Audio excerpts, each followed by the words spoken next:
"Dad, please don't come to Jason's wedding. It's better if you stay home." My father's voice cut through the living room that evening, cold and final. I froze on the staircase, accidentally overhearing this conversation. Grandpa Henry, a 78-year-old man sitting in his worn favorite armchair, slumped forward as if someone had just punched him in the chest. "But it's my grandson's wedding." Grandpa's voice trembled, barely audible. "Exactly," my mother Patricia interjected sharply. "And we don't want you embarrassing us in front of Emily's family. The Thompsons are people of standing. Do you understand? I'm your father, and I'm trying to build a legacy for my children," Dad roared. "I can't have you making us look bad in front of them. You'll stay home. End of discussion. If you're watching this, hit subscribe and let me know where you're watching from, because what happened next completely changed our family's life, and I guarantee you won't believe it. My name is Sarah Mitchell. I'm 29, a freelance writer living in Portland, Oregon. This story started 3 weeks before my brother's wedding. Jason, 26, works in marketing and was about to marry Emily Thompson, daughter of one of the city's most prominent attorneys. But to understand why my parents could say such cruel things to my grandfather, I need to tell you about our family. My father, Richard Mitchell, owns a small to medium real estate development company. He's always been proud of his success, constantly saying he built everything with his own hands.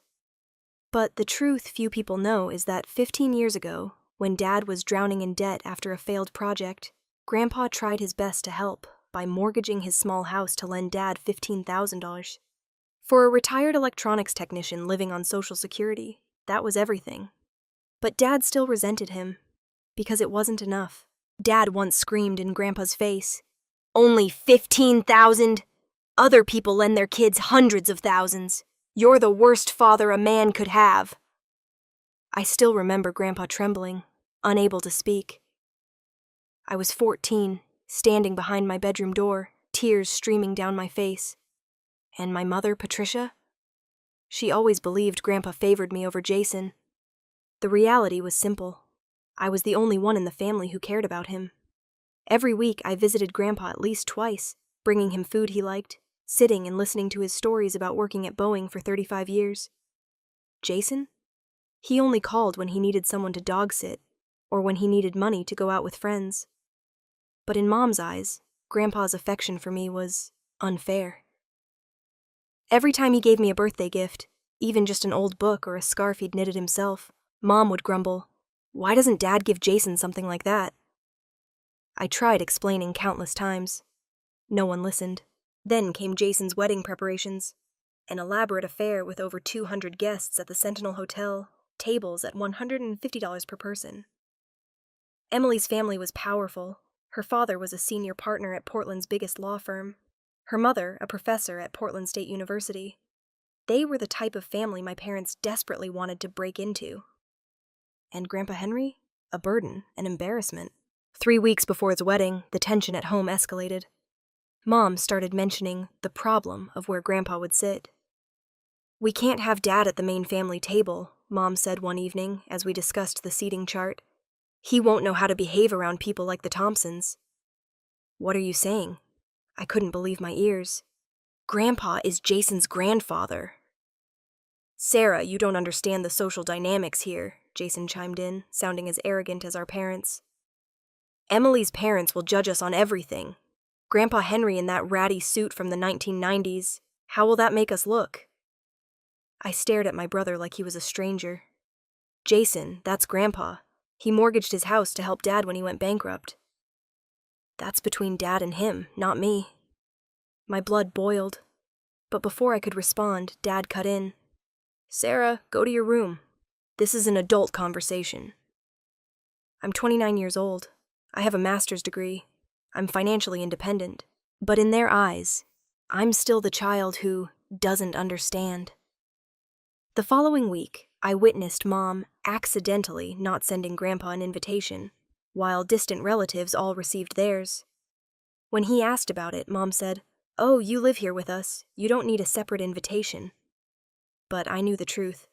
They were deliberately hurting him. Then came Thanksgiving, 2 weeks before the wedding. The whole family gathered at my parents' house. a sprawling 3,500 square foot home in West Hills that Dad had recently purchased after a successful deal. The dining table was lavishly set with turkey, cranberry sauce, mashed potatoes, pumpkin pie, a picture-perfect Thanksgiving feast. But when Grandpa arrived with a homemade apple pie, the kind Jason had loved since childhood, Mom barely glanced at it and said, "Just leave it in the kitchen, Dad. We already have enough desserts." I saw Grandpa's face fall. He set the pie down on the kitchen counter without a word. Throughout dinner, no one talked to him. Everyone just discussed the wedding, the venue, the DJ, the honeymoon trip to Maui. Grandpa sat silently at the end of the table, occasionally picking at a small piece of turkey, staring down at his plate. I couldn't take it anymore. "Grandpa, are you enjoying yourself? Are you happy?" "My dear granddaughter, I'm very happy." His voice was so soft only I could hear. "As long as I can see you kids healthy, I'm happy." My heart shattered. After dinner, while everyone watched football on TV, I followed Grandpa outside. He stood on the porch, looking out at the autumn garden with its fallen yellow leaves. The Portland wind was biting cold, but he wasn't wearing a warm enough coat. "Grandpa, come inside. It's freezing." "I'm fine, sweetheart. Just wanted some fresh air." I stood beside him, not knowing what to say. After a long silence, he asked, "Jason's getting married. When will my granddaughter get married?" "You know I'm still focused on my career." "I know," he said softly, "but don't be like me. I spent my whole life working, and now I have nothing but an old house and memories." Something in his voice sent chills down my spine, but before I could ask more, Mom called from inside, "Sarah, come help me clean up." That was the last time I spoke with Grandpa before the wedding. 1 week before the wedding day, I heard a major argument from the living room. I was in my home office. I'd stopped by my parents' house to pick up some old documents. Dad's voice was loud. "I've decided. You're not coming to the wedding." "But Richard," Grandpa's voice shook. "No buts," Dad shouted. "Do you know who the Thompsons are? Edward Thompson is a partner at Sherman and Howard. Martha Thompson is a respected professor. They have connections everywhere. And you, a retired electronics technician living on Social Security checks." "I'm your father." "And I'm trying to build a legacy for my children," Dad bellowed. "I can't have you embarrassing me in front of them. You'll stay home, period." I rushed downstairs. "You can't do this." Dad turned to me, face red with anger. "This isn't your business, Sarah." "It is my business. Grandpa is our family. He mortgaged his house to help you when you went bankrupt. And now you're treating him like this?" "You don't understand anything about business and social standing," Mom interjected. "Edward Thompson could help your father land major contracts. We need to impress them." "By abandoning Grandpa? By pretending he doesn't exist?" "Sarah, enough," Dad snapped. "Either go home or be quiet." I looked at Grandpa. He just sat there, hands trembling in his lap, staring at the floor. Not defending himself. Not fighting back. My heart broke into pieces. "Grandpa, I won't go to the wedding if they don't let you go," I said. "No, sweetheart," he said hoarsely. "You go." "Jason is your brother. I don't want you to miss important memories because of me." "But, Grandpa, I'll be fine, dear. I'll be okay." The way he said it terrified me, but Dad had already pushed me toward the door. "Go home, Sarah, and don't cause any drama on Jason's wedding day.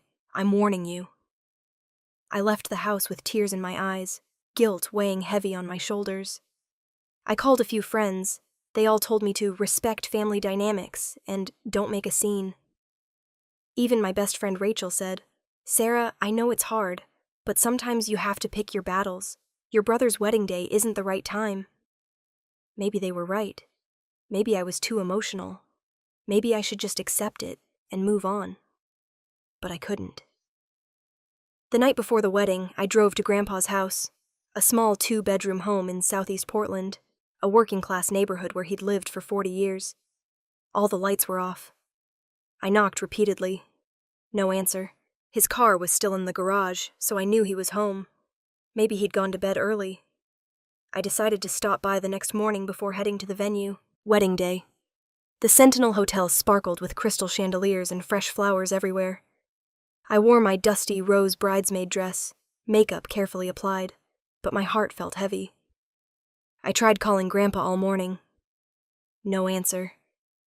The ceremony went smoothly. Emily looked stunning in her white wedding gown. Jason smiled radiantly. My parents beamed, greeting everyone, especially the Thompsons. Everything was perfect. But I couldn't stop thinking about Grandpa, sitting alone at home, eating alone, on the day his grandson got married. After the ceremony, the reception began. Open bar, live band, elegant dinner tables. I sat at the family table next to some cousins. Everyone toasted and laughed. Dad stood up to give a speech. Today is the most important day of my son's life. I want to thank everyone for being here. Especially, I want to welcome the Thompson family as part of our Mitchell family. Jason, my son, has grown into a man I'm proud of. And Emily, welcome to our family. Everyone applauded. I clapped too, but all I could think was, what about Grandpa Henry, the man who sacrificed everything for this family? Midway through the reception, Mom suddenly remembered. Oh, we haven't gotten Dad Henry's wedding gift yet. Wedding gift? Jason frowned. Yes, Mom said. Traditionally, grandparents give gifts to grandchildren on their wedding day. Dad always does that. Remember when Sarah graduated high school? He gave her that vintage watch?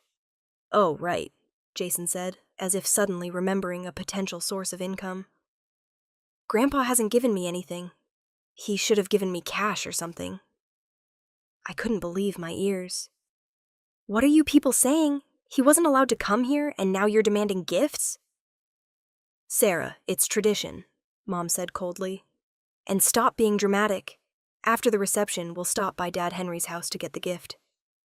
You people are absolutely shameless, I whispered. But no one heard. They returned to their champagne and laughter. The party lasted until 11 p.m. As people began leaving, my parents, Jason and Emily, decided to stop by Grandpa's house. I went along, anxiety churning in my stomach. When we arrived, I immediately knew something was wrong. The house was dark, no car in the garage. Dad used his spare key to open the door. When he turned on the lights, we all froze in shock. The house was empty. No furniture, no pictures, no TV, no sofa. Just a few cardboard boxes in the corner and a letter on the kitchen counter. Mom shrieked, "Where did Dad go?" Dad grabbed the letter and read aloud.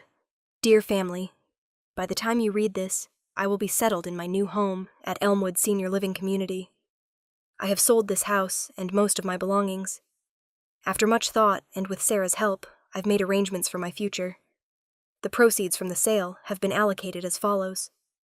I've paid for 3 years of care at Elmwood up front, ensuring I won't be a financial burden to anyone. The remaining $47,000 has been placed into the Senior Support Fund that Sarah manages through her nonprofit work. This money will help elderly people in our community who are struggling with loneliness and lack of family support. I realize now that I have been a burden to this family.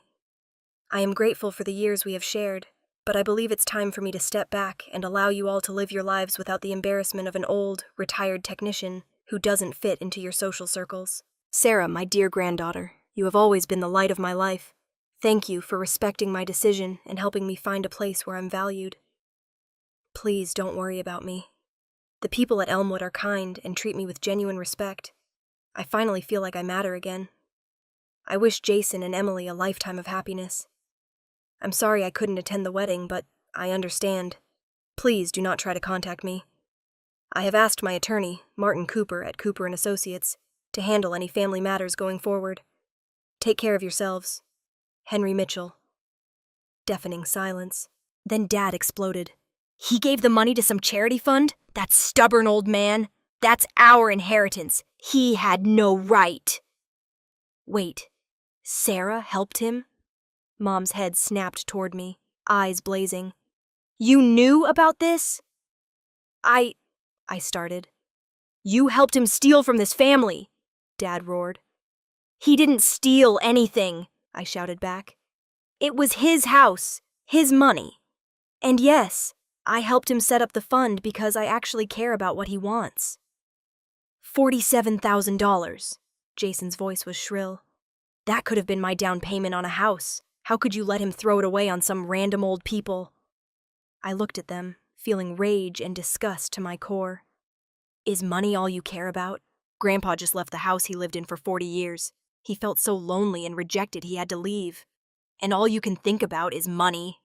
Sarah, you don't understand, Dad started. No, now you're going to listen to me, I roared, my voice shaking with fury. For years, Grandpa loved this family. He mortgaged his house to save you when you went bankrupt. He made food for Jason by hand since Jason was little. He sat through family dinners, silently enduring the contempt and abandonment from all of you. And today, on his grandson's wedding day, he was banned from coming because you were afraid of being embarrassed? You don't know anything about social pressure, and, Mom tried to argue. What do you know about real family? I shouted, tears streaming down my face. Family isn't just about sharing blood. Real family is spending time and sharing every important moment together. It's caring for each other unconditionally. Grandpa gave you that. But what did you give him? Shame. Emily, the new bride, stood in the corner looking terrified. She quietly said to Jason, "Maybe we should go," but I wasn't done. And Jason, you know what? You only called Grandpa when you needed money, needed him to dog sit, or needed someone to fix your old laptop. Did you ever ask him about his life? Did you know he worked at Boeing for 35 years, helping build airplanes that millions of people fly on?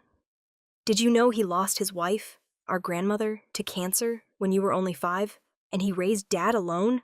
No, you didn't, because you never cared. Jason bristled. Well, you're not perfect either. I'm not perfect, but at least I visited him. I was the only one in this house who did. Dad stepped forward, pointing at my face. All right, enough, Sarah. We'll call this lawyer Cooper and demand the old man come back. We're family. We'll have a meeting and— No! I screamed. You will not harass him anymore. He made himself clear. He wants boundaries, and I'll make sure you respect that. What are you going to do? Mom sneered. I'm going to see him. I'm going to make sure he's okay. As for you people? I looked at each of them, my gaze ice cold. You should be ashamed of yourselves. You lost a wonderful man because of your greed and arrogance, and I hope you have to live with that every single day. I turned and walked out of that empty house, leaving them standing there in silence and shock. The next day I found Elmwood Senior Living Community, a well-maintained care facility in Beaverton, with manicured gardens and a welcoming entrance. When I walked in, I was immediately struck by the atmosphere. Unlike the sterile, institutional feel I'd expected, Elmwood felt warm and homey. The receptionist, a woman in her 40s named Diana, smiled genuinely when I asked for Henry Mitchell. Oh, Mr. Henry. He's probably in the community room. Everyone loves him already. Let me take you there. As we walked through the halls, I noticed residents chatting in common areas, staff members stopping to have actual conversations with them, not just checking tasks off a list. We passed a sunroom where several elderly people were doing watercolor painting together, a nurse sitting with them and laughing at something one of them said. When we reached the community room, I saw Grandpa sitting at a table with 3 other residents, playing cards. A staff member named Marcus, a young man probably in his late 20s, was teaching them a new game. Mr. Henry, you've got that poker face down, Marcus was saying, grinning. Nobody can tell what cards you've got. Grandpa chuckled, actually chuckled, in a way I hadn't heard in years. Then he looked up and saw me. Sarah, my dear. His face lit up. Marcus, this is my granddaughter I told you about. The writer. The one who visits you every week? Marcus stood up, extending his hand warmly.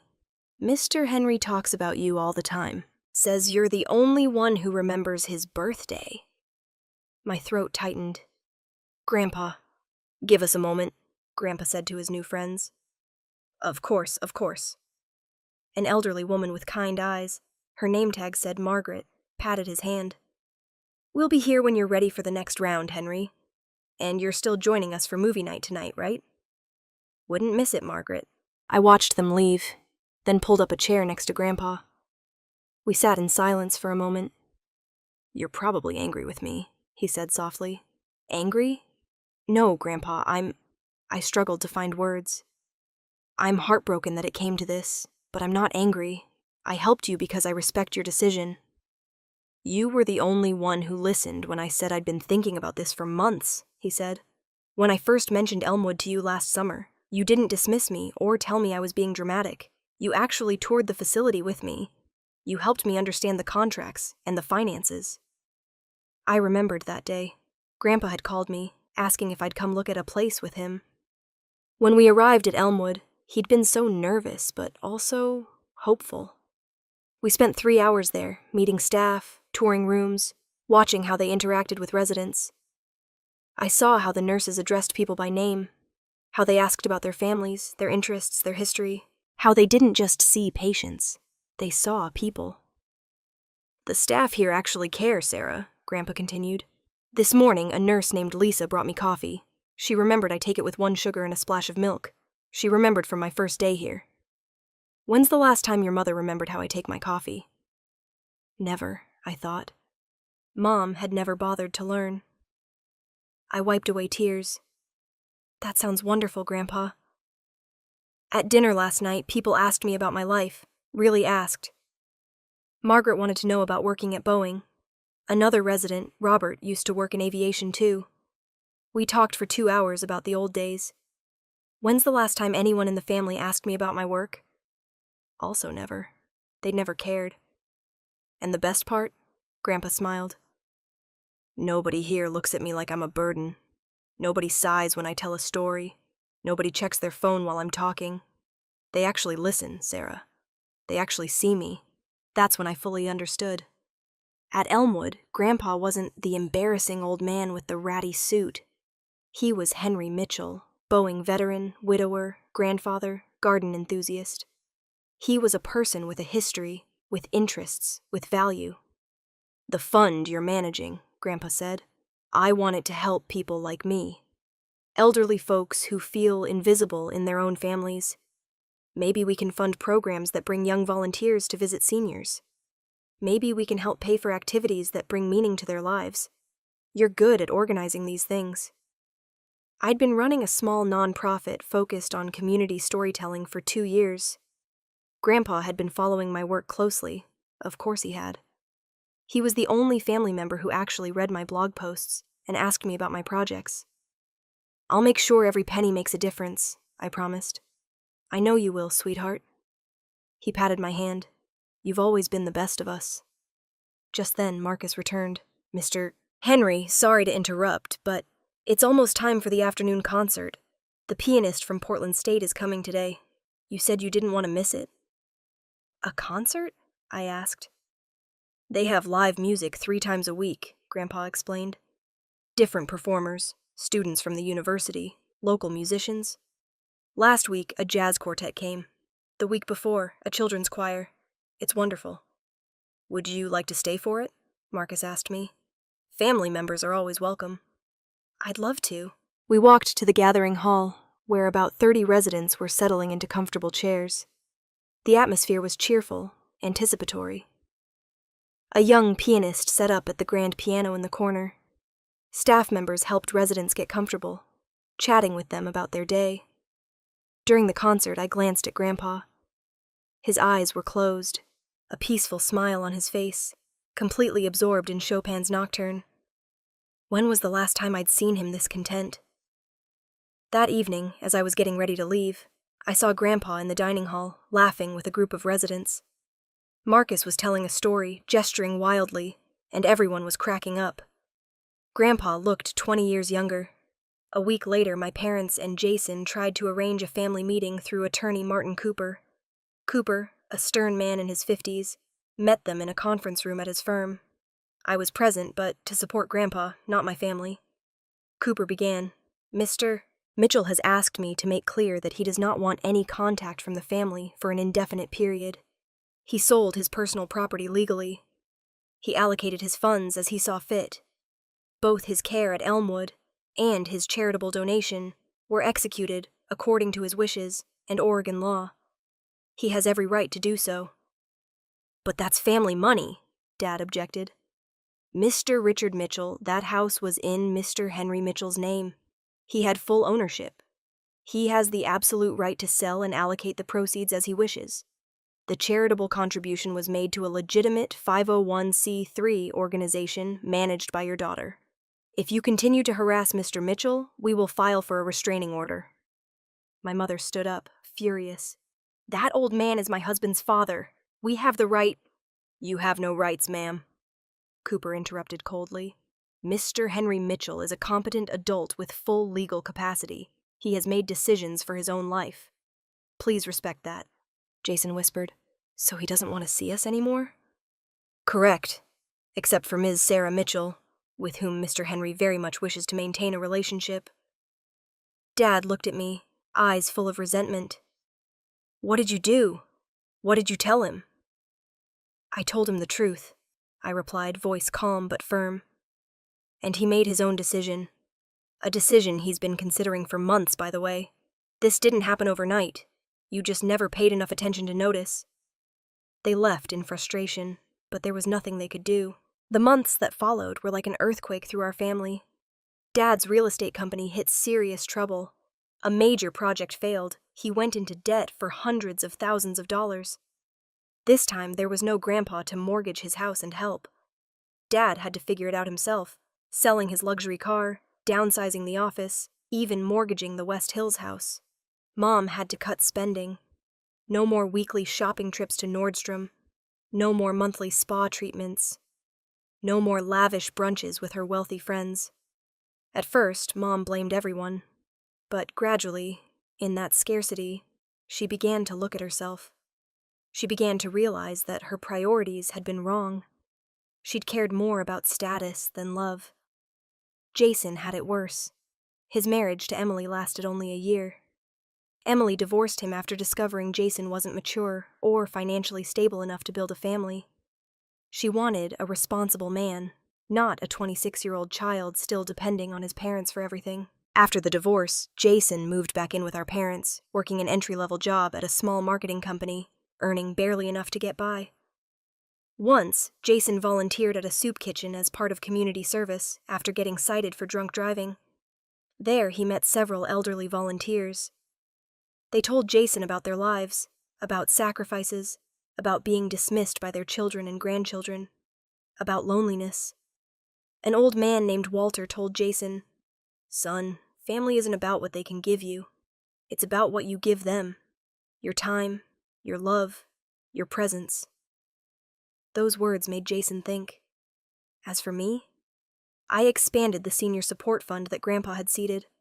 I started writing more, not just about Grandpa, but about all the elderly people I met at Elmwood and other facilities.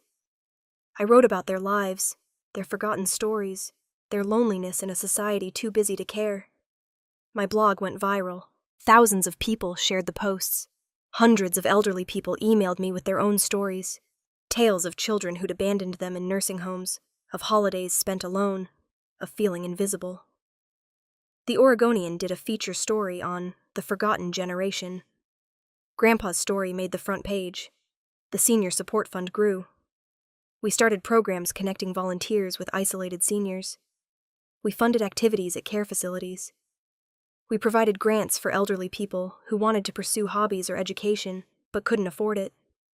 Every decision Grandpa and I made together. It was his money, after all, and his vision, and I visited him religiously. Twice a week, I sat with him in the sunroom, in the garden, at concerts. I watched him thrive. He'd gained weight. The staff made sure he ate well. His eyes were brighter. He had a community.